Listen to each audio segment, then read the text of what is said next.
بسم اللہ الرحمن الرحیم۔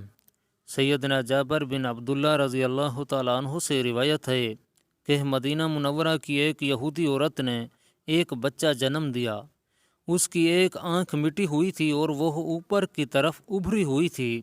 رسول اللہ صلی اللہ علیہ وسلم کو اندیشہ ہوا کہ یہی دجال ہے۔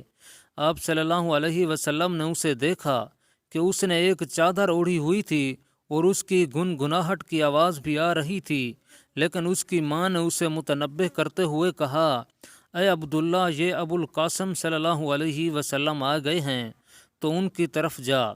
پس وہ چادر کے نیچے سے نکل کر آ گیا۔ آپ صلی اللہ علیہ وسلم نے فرمایا، اس کی ماں کو کیا تھا؟ اللہ اسے ہلاک کرے۔ اگر یہ اسے اسی طرح لیٹا رہنے دیتی تو وہ خود ہی اپنی باتوں سے اپنی اصلیت کو واضح کر دیتا۔ پھر آپ صلی اللہ علیہ وسلم نے فرمایا، اے ابن سعید، تم کیا دیکھتے ہو؟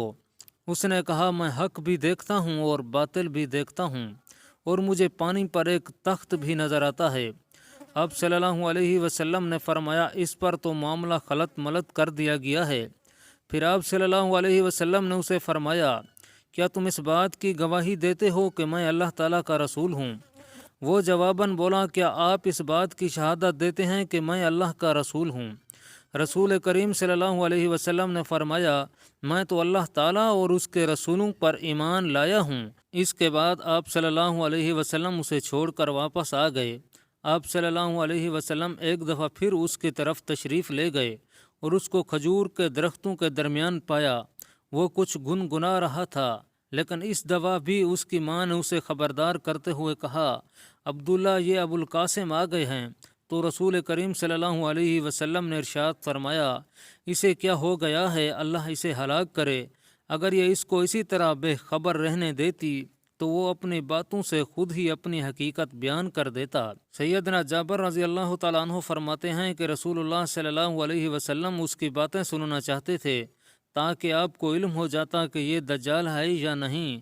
آپ صلی اللہ علیہ وسلم نے فرمایا، ابن سعید، تم کیا چیز دیکھتے ہو؟ اس نے کہا، میں حق بھی دیکھتا ہوں، باطل بھی دیکھتا ہوں، اور مجھے پانی پر ایک تخت بھی نظر آتا ہے۔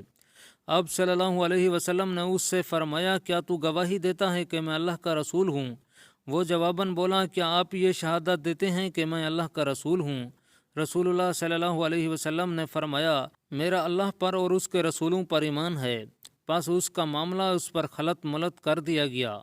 پھر آپ صلی اللہ علیہ وسلم اسے چھوڑ کر چلے گئے، اور پھر تیسری یا چوتھی مرتبہ آپ صلی اللہ علیہ وسلم انصار و مہاجرین کی ایک جماعت کے ساتھ اس کی طرف گئے۔ سیدنا ابو بکر اور سیدنا عمر رضی اللہ تعالی عنہما بھی آپ کے ہمراہ تھے۔ ہوا یوں کہ اس بار رسول اللہ صلی اللہ علیہ وسلم جلدی سے ہم سے آگے بڑھ گئے۔ آپ صلی اللہ علیہ وسلم کی کوشش تھی کہ اس کی کوئی بات سن لیں، لیکن اس کی ماں جلدی جلدی اس کی طرف گئی اور کہا، عبداللہ، یہ ابو القاسم آ گئے ہیں۔ رسول اللہ صلی اللہ علیہ وسلم نے فرمایا، کیا ہوا اس کو؟ اللہ تعالیٰ اسے ہلاک کرے۔ اگر یہ اسی طرح بے خبر رہنے دیتی تو وہ اپنی باتوں سے اپنی حقیقت کو واضح کر دیتا۔ آپ صلی اللہ علیہ وسلم نے فرمایا، اے ابن سعید، تم کیا دیکھتے ہو؟ اس نے کہا، میں حق اور باطل دیکھتا ہوں، اور مجھے پانی پر ایک تخت بھی نظر آتا ہے۔ آپ صلی اللہ علیہ وسلم نے فرمایا، کیا تم یہ شہادت دیتے ہو کہ میں اللہ تعالیٰ کا رسول ہوں؟ وہ جواباً بولا، کیا آپ صلی اللہ علیہ وسلم یہ گواہی دیتے ہیں کہ میں اللہ کا رسول ہوں؟ آپ صلی اللہ علیہ وسلم نے فرمایا، میرا اللہ پر اور اس کے رسولوں پر ایمان ہے۔ اس کا معاملہ اس پر خلط ملط کر دیا گیا۔ رسول اللہ صلی اللہ علیہ وسلم نے اس سے فرمایا، ابن سعید، ہم تیرے لیے یعنی تجھے آزمانے کے لیے اپنے دل میں ایک کلمہ سوچ رہے ہیں، تو بتا کہ وہ کیا ہے؟